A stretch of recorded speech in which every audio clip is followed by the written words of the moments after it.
Hello, everyone. Welcome. My name is Heidi Roth. I am a registered dietitian as well as certified health coach. And today we're going to be talking about managing parent overload. So we will get started. And just wanted to start with asking everyone how you're feeling right now. A lot of things going on in the news. We're in the midst of a pandemic. The last week or two have been really tough weeks. For many reasons. And so I think it's always really good to check in and see how we're doing.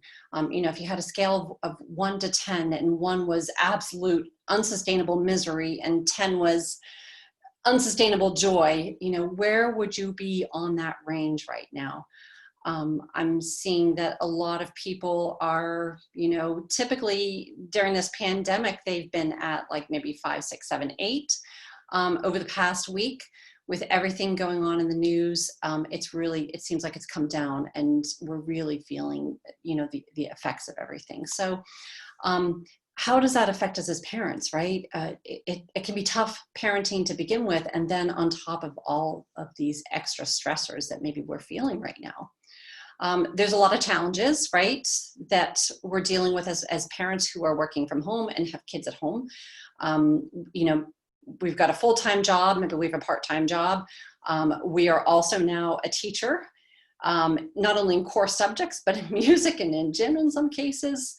We are potentially the cook, we're entertainers, we're housekeepers. When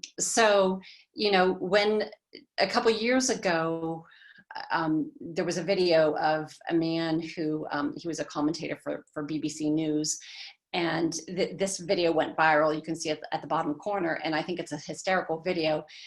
While he's working from home, his kids are coming in, and his wife comes in at the last minute, and she grabs the kids, and it's a really, really funny video. So if you just Google BBC, work from home, it'll come up. But what was so funny about it at the time was that it made this kind of big, huge news and went viral because most people weren't working from home. Most people didn't have kids barging in. But now, this probably wouldn't go viral anymore because it's kind of where we all are at right now as parents. I had mentioned that many people are very stressed at this point, and there was a survey done actually probably 12, maybe 15 years ago by the Families and Work Institute. And they said, if you were granted one wish about your parents, what would it be? And so they surveyed, 1,000 families, and the kids' number one wish was, what do you think it was? I'll give you a second to think about it, but for the parents to be less stressed. Right, move my little picture out of the way there. Right? Kids didn't necessarily care how much time their parents spent with them. They didn't care what kinds of things that they bought for them. They just wanted their parents not to be stressed. And so I think as parents, it's always good to kind of step back a little bit and remember to take care of ourselves and to manage our stress so that we can also be better parents to our kids. So what I wanted to talk about today was the agenda was letting it go, setting schedules, dealing with fears, encouraging good behavior and dealing with bad behavior, and then a little bit on managing stress as well. We'll talk for about till half past the hour, for about half an hour. Just a little bit about me. I have 2 kids. This was the day that we got our little Labradoodle puppy. And so at the time, my kids were younger. My kids one is going to be leaving for college in the fall, hopefully, fingers crossed. And the other one is in high school. So I have teenagers now, but, I've pretty much dealt with every single stage. But I don't necessarily have toddlers in the home with me now. But what are some things that are important as parents? Really, one of the maybe number one things is to let go of the guilt. We have a lot of guilt at this time. Guilt that we're being, doing our jobs and doing a great job at our job, and also how are we going to be great parents and perfect parents. And I think we need to let go of some of that perception and the guilt that everything has to be perfect, including us. So what kinds of things can maybe we let go of besides the guilt? Could we let go of maybe the perception that our house needs to be perfect? Can we let go of maybe some unnecessary tasks, unnecessary chores? Also really, really important during this time is to have compassion for yourself. So you are doing the best job that you know how to do in the midst of a pandemic. There's no guidebook for being a parent during pandemics. So we're all of us are kind of learning on the fly here, right? But some questions to ask yourself are your kids fed? Are they clothed? Are they housed? Are they provided with the tools that they needed for school?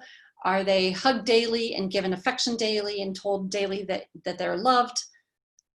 Wonderful. You're doing a great job, right? So check the box. You have fulfilled your main requirements as a parent. Everything else maybe is gravy. But there's been studies with kids that have shown that as long as they have food, a place to sleep at night, and also that reassurance from their parents and love from their parents or caregiver, that they can still thrive. So speaking of kids thriving, one of the things that can help kids to thrive, and even us too as adults, is routine and schedules. So, as hopefully we've all have some sort of schedule now and maybe have kind of figured this out, but those boundaries make kids feel safe. They make us feel safe to some extent too. So do you have a general bedtime, playtime, mealtime? And the more that you can keep those consistent from day to day, the more security kids will feel. It's also good for the whole family, not just the kids. So having that schedule for yourself, for your partner, and for also, just in general, everyone in the family can be very helpful. This is something that I came across from Gretchen Rubin, and it was 10 tips for sharing parenting duties in workspaces. And I understand maybe perhaps not everyone is fortunate enough to maybe have someone co-parenting with them. Maybe you're a single parent. And so, as a single parent, maybe you take what you can from this, from these 10 things, but some of the, the important things, just speaking to the people that are sharing those parenting duties, one of the things that jumped out to me was divide duties rather than trying to share them.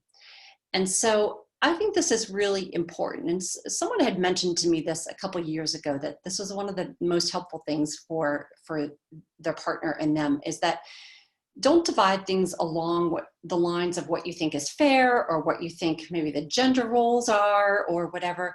You kind of divide duties in terms of who is it more important to. And that's the person that maybe is, quote unquote, in charge of it. So for example, I'm a registered dietitian in addition to a health coach. And as a dietitian, feeding my family healthy food is one of my main priorities. My spouse, not so much, right? He would feed them chicken nuggets and hot dogs every day and get takeout every day if it were up to him. And certainly he's very supportive of my healthy eating and what I feed the kids, but it's not that important for him. So that's my kind of domain. And there's other things that maybe are much more important to him. So kind of dividing the tasks in terms of who it's more important to. Remember that some tasks don't need to be done at all, right? A big thing too is agree on the do not disturb periods. So I do a lot of webinars, obviously, right? This is what I do for work. And my kids know, my family knows during that time, you cannot come out of your room. You cannot disturb me during this time. Now, even for younger kids, this can be accomplished, maybe not quite as easier with teenagers, but even young kids know, like, okay, I need to be quiet for mom's meeting or dad's meeting during this time right now. And above all, keeping a sense of humor and remembering love, of course, too. So just, what's our schedule for the Roth teenagers? And I'll speak a little bit to younger kids as well. But, just because I have teenagers, this is the same schedule we have been following since, during summers ever since they've been elementary school age, starting in kindergarten, maybe even younger. Every day is schoolwork or something for your brain. So as we're trending now into summer, maybe that the schoolwork is going to be over, but something for your brain could be something like reading. It could be, maybe for older kids, they watch a TV show in a different language. So my kids will be keeping up with their Spanish over the summer by watching, Spanish shows. It could be a project. Then too, one of the things that we talk about every morning is what project or chore are you doing? And then how are you going to get some fresh air and exercise? So just digging in a little bit deeper, in terms of like a suggested schedule for, some of the things that you may want to consider with your own kids. So for schoolwork, we're nearing the end of the semester now, and maybe some kids are already done. So maybe not quite as relevant now, but I think the big thing is to lower our expectations. Teachers know that kids will be in different places when we return, and different kids do differently with learning at home. Some kids have thrived with learning at home. It's no problem. They get their work done. And other kids, especially kids maybe on the younger side, maybe kids with some attention issues, it can be really, really, really hard. So lower your expectations in terms of what you're expecting in terms of schoolwork, and do realize that you're doing the best that you can. Also understanding that there's a lot of other age-appropriate skills that are important for kids to learn during this time, and that maybe it's not official schoolwork, but maybe they're doing something else where they're still learning, right? So maybe they're keeping up with that foreign language. Maybe they're taking the time to really delve into one of their interests that they've been kind of passionate about. Maybe they learn how to cook. It teaches math, measuring, order, following directions. For maybe some of the older kids, they can get an investing app, maybe, do kind of some virtual investing, maybe not with real money, but follow some different stocks. Writing letters to family, friends, seniors living in care facilities. So you're also doing something for other people and helping where you can, but also the kids are learning reading and writing, and it's fun when you get a letter back in the mail, right? So this tweet kind of caught my attention. This is from the Next Martha on Twitter, and it's: our homeschooling curriculum includes honors laundry and AP vacuuming, and that is what's going on in our house as well. So definitely considered part of our school curriculum. I had just mentioned to a friend the other day, I said, my son just learned how to fold a fitted sheet. And before this all happened, maybe I wouldn't have taken the time to really show him, hey, this is how you fold a fitted sheet. And he probably would have gone off to college not knowing how to fold a fitted sheet. But it's just, it's an interesting time, and time to maybe learn some of those essential life skills that many kids haven't learned already. Some different resources that, you can use for learning. Khan Academy is really great. The Scholastic Learn at Home, GoNoodle.com. There's and all these virtual field trips. So much free stuff out there and resources for learning.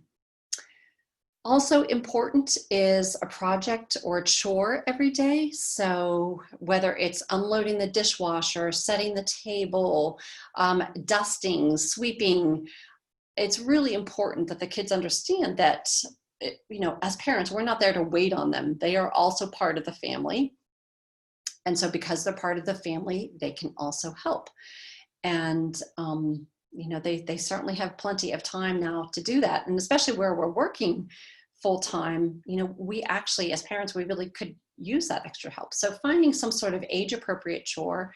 And, different parents do it differently, but in our family, we've always done these chores because you're part of the family, not necessarily a paid chore. So sometimes the kids get paid if the chore is a little bit extra or above and beyond. But for the most part, chores are done because you're part of the family. And so maybe one of the chores that the kids help you with is helping you in the kitchen and cooking. And even very, very young kids, from maybe preschool and up, can to some extent, and sometimes they're more hinder than actually helping at that very young age, but it's a great way for them to start learning, to spend some fun time together. HelloFresh is kind of nice. So if you have school-aged children, getting those meal boxes, whether you use Blue Apron or HelloFresh or whatever it is, it's nice because they have the meals already kind of packaged, all the ingredients packaged, ready to go. The instructions are very easy to follow. And so it's much easier for the kids to perhaps do a little bit more cooking on their own without you having to hold their hand. So moving on to exercise and fresh air. Fresh air is really, really important. I would say for the most part for our mental status, right? Getting outside, getting out in the sun, in a safe way is just one of the best things that we can do for not only our own mental status, but of course our children's mental status. The other thing that was interesting too is that fresh air, before the advent of a lot of different types of medicines, before antibiotics, it was really one of the main things that practitioners had to prevent disease and also help to cure people from disease. So this was kind of just a little interesting tidbit of information I came across. This was a hospital in Brookline during the Spanish flu epidemic, and the whole hospital was in tents. And so during the day, they would bring all the patients outside and put them outside, and then at night they would bring them back inside the tent. And it didn't matter if it was cold. If it was cold, they would bundle them up. But what they found was that these patients all recovered at a much higher percentage than any of the other hospitals in the Boston area at the time. And so, we've kind of gotten away from understanding how much all the benefits of fresh air. So getting outside, getting some exercise outside or even inside has so many benefits. Typically, we think of all the benefits of exercise as maybe keeping our weight down, preventing weight gain, maybe for our heart, cardiovascular. But I so agree with this quote from John Rady. He's a researcher here in the Boston area as well. He wrote this book called Spark. And it really goes through all the benefits of exercise for your brain. And he says the point of exercise is to build and condition the brain. Building muscles and conditioning the heart are side effects, right? So as we're trying to concentrate on our jobs, and it's tough concentrating sometimes, right? We all, with our family at home, we need the more concentration that we can get, the better. And so not only for our children, but for ourselves, exercise is so important every single day. This, when you talk about doing exercise, what are some of the resources? If it's maybe rainy outside or, kind of bad weather, there's a lot of great resources to just do things inside. Maybe you have a dance party and you all dance together. Maybe you do some yoga classes together. And so there's really great resources for just different ways to get moving and do it even not belonging to a gym. So parenting bad behavior, and all children are going to misbehave, and it's a tough time, right? And a lot of kids are potentially anxious. They're out of their routines. They're missing their friends. And so it's completely understandable that maybe, we're seeing a little bit of regression in behavior. And so some of the important things is to, number one, if you see the potential for bad behavior, catch it early and distract and redirect, especially for toddlers and for the younger kids, right? What can you do to prevent this happening in the first place? Do you notice that this misbehaving behavior always occurs, maybe when they're tired, maybe when they're hungry? What can you do to make sure that you're getting ahead of all that? Now, as parents, we're a little stressed. And sometimes when this bad behavior happens, we don't always react to the bad behavior the way that we should, right? Maybe we yell, maybe we scream, and then we say to ourselves, oh, that wasn't the way that I wanted to be as a parent. That's not how I wanted to respond. So taking a pause and learning how to take that couple deep breaths, that pause between the trigger and your reaction to it can be very, very helpful. The other thing that's really important too is to use consequences, giving the child a choice first, being calm, but being prepared to stick with consequences. Children like routine, they like to know what's going to happen, and they like that consistency as well. Maybe they prefer that you're not always consistent with some of the consequences, but at the end of the day, it's important for them.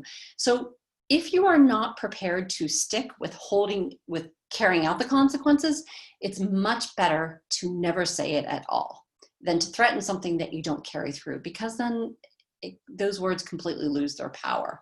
So having some consequences and being prepared to stick with it. You know, I've got older teenagers now, as I had mentioned, and one of the things that I threaten sometimes too is to take away the cell phones. And there's nothing, you know, harder to do. They hate giving up the cell phones. They hate taking it away. And so many times I catch myself saying, if you know, don't do this, I'm going to take it away. And like, no, you know what? I don't want to go through all that. Not going to use that as a consequence, because I'm not prepared to carry that through right now. So just, you know, keeping that in mind.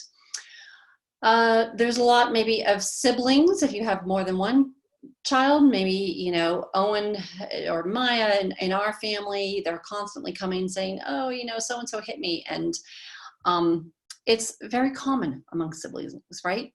So this is where it's really important. If you are in kind of that time that you set with that schedule that you set with your family of the do not disturb me time, right? Maybe you have the sign on the door that says, do not disturb me. And they come in saying someone hit me, or, you know, it's not fair, so-and-so did this. Is someone bleeding? Does someone need an ambulance? No? Oh, okay. I'm working now, resolve it amongst yourselves. And it's important for them to learn how to resolve those conflicts. Some things that worked very well for us was the job jar. So I used to tell my kids, well, if you have time to fight, then you have time to do jobs. So, you know, here, let's do a little chore, an extra chore. And they usually said, no, we're fine. And they would resolve it on their own. Money jar. So some families use a money jar, and they, you know, every time that they're fighting, they put a little money in. You know, once again, finding what works for your family. Some people have hug it outs. They have to hug it out until it's resolved. They have to hold hands. They have to sit on the sofa together until they're, you know, have resolved it. So whatever, you know, whatever works for the child and for your family, you know, there's a lot of different ways to kind of get ahead of some of this. But spending one-on-one time with each child also is a great way to get ahead of it. And when they feel like they're having that time with their parents, and even if it's just 5 minutes a day, or maybe it's just an hour every week, but they know that I'm going to do that special time with mom or dad, can you know, go a long way too in terms of stopping some of these siblings fights. Okay, I'm bored. Anyone hear that lately? So let me just say, boredom is a good thing, right? It fosters creativity and resourcefulness. Being bored is where they sometimes end up coming up with the best type of games, where they discover a new project. So it's good to be bored every once in a while. That being said, you know, if they don't want to go find something else to do, my usual response that has always worked very well for me is to say, excellent, I've been needing some help with this chore, go to the job jar. And it's funny, I was just, you know, I had mentioned my daughter is going off to college, and as I was putting this deck together, I said, Maya, you know, you never really said to me, I'm bored all that much growing up. And she's like, Mom, that's because you would always give us jobs. We knew not to say to you we were bored. So, you know, I'm out at the other end now of my kids being a little bit older. And so you know, it does work. The other thing that you may hear a lot is I'm hungry. Different families do this different ways. But one of the first things to say is, are you really hungry, or are you bungry? And bungry is bored and hungry together, right? So many times, even as adults, what do? We eat because we're a little bit bored. Some of the things that you can do to maybe get ahead of this is to pack lunch and snacks for the day, just as if you were maybe going to work and the kids were going to school. So they have their bagged lunch, they have their snacks that are in containers, and they know, oh, okay, if I'm hungry, I can go have some of my snacks for the day. And that way, that kind of prevents, number one, them coming and disturbing you during work, but it also prevents maybe that just unlimited snacking on things that you don't want them to necessarily snack on. Teaching your kids some easy snacks to make, like ants on a log, bean and cheesers. Bean and cheesers is just a tortilla shell, some black beans, cheese, pop it in the microwave, 30 seconds, you bring it out, put some salsa on it, and it's very quick, very easy, and delicious. What are some other things, tips for help kids coping with this crisis is, as I had mentioned before, that because kids are stressed and because there's a lot of different things going on right now, you really want to praise the positive behavior when you see it happening. Um, Also, some helpful tips addressing their fears, and ask them what they've heard, ask them what they know, because you may be surprised. Maybe their fears are very simple and they're not nearly as bad as what you thought they were. Or, if you have the news on at home or they hear other people talking, they might have heard a lot more than you really realize, and maybe their fears are founded or not, or maybe unfounded. But reassure them that they're safe is one of the most important things. Even now, as I'm doing this webinar now during the protests, and it's helpful too to explain in an age-appropriate way why people are protesting. Talk about your family values, talk about and look at the pictures of the peaceful protesters now. And even throughout history, many of the positive changes that have come throughout history have been because people have protested. And so, it is a great conversation to have with your children. And then of course you want to model the healthy coping skills. As much as possible, being present, try to separate work and home. You have your set hours for work, you have your set hours for school. There may be times where maybe you can work together with your kids. So if you're doing something that's just going through emails or kind of some low energy, low concentration work, you can sit at the table with them and do it together, and spending that time together. But in the times that you really need to focus and to concentrate, making sure that you've delineated those hours. And many of our hours are not 9 to 5 anymore. Your hours might be 6 a.m. to 9 a.m. and then maybe it's 7 p.m. to 11 p.m. So whatever hopefully works for you and your company. So working from home and babies and toddlers, oh my goodness, I feel for all of you. Not easy, right? I have several friends that are working from home now with like 18 months old. So it can be difficult. As I had mentioned, dividing up that work times between naps, maybe evening, doing a lot in the early morning can be very helpful. Encouraging the independent play. So even, young kids under 2 years old can learn, obviously not for the whole day, but they can learn that they need to play by themselves for half an hour, for an hour. I bet you if you go ask your mothers and ask your grandmothers, we were all raised with playpens, and our mothers would put us in the playpen with a bunch of toys, and she'd say, okay, you're going to play there.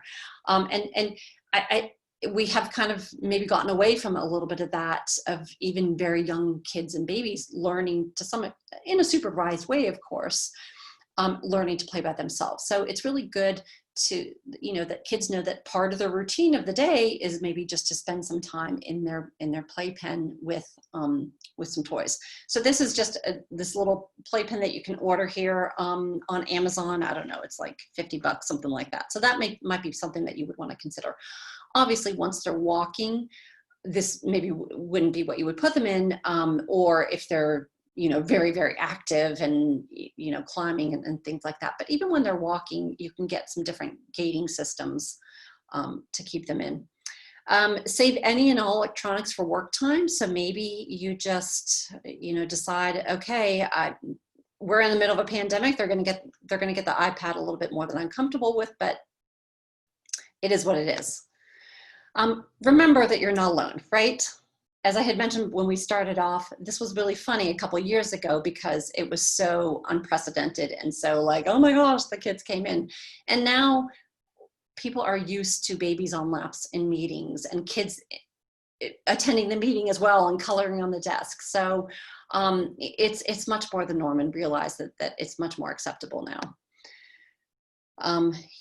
Just making sure that when you are together with your family, maybe you have that time late at night that you do things together, that you are fully present, that you distinguish, this is work time and this is time with my kids. And then lastly, as we, here's some more resources that you potentially can have. I have friends that work at this nursing facility, long-term care facility. It's Hebrew Senior Life. So if you would like to send a letter to some seniors that are living at Hebrew Senior Life, I know it would be really, really appreciated. And it's, potentially fun to get some letters back. Making sure that you're managing your stress levels, keeping in mind that we perceive stress, each of us perceive stress differently. So just, doing what you can to relieve stress, whether it's just getting organized, taking a warm bath, reading a book, exercising, yoga. Find something that works for you. And then lastly, too, remember to put your oxygen mask on first. A happy parent equals a happy child. So thank you so much for joining me here today. And you are doing a wonderful job as a parent. Do something good for yourself too, and be safe and be well. Bye-bye.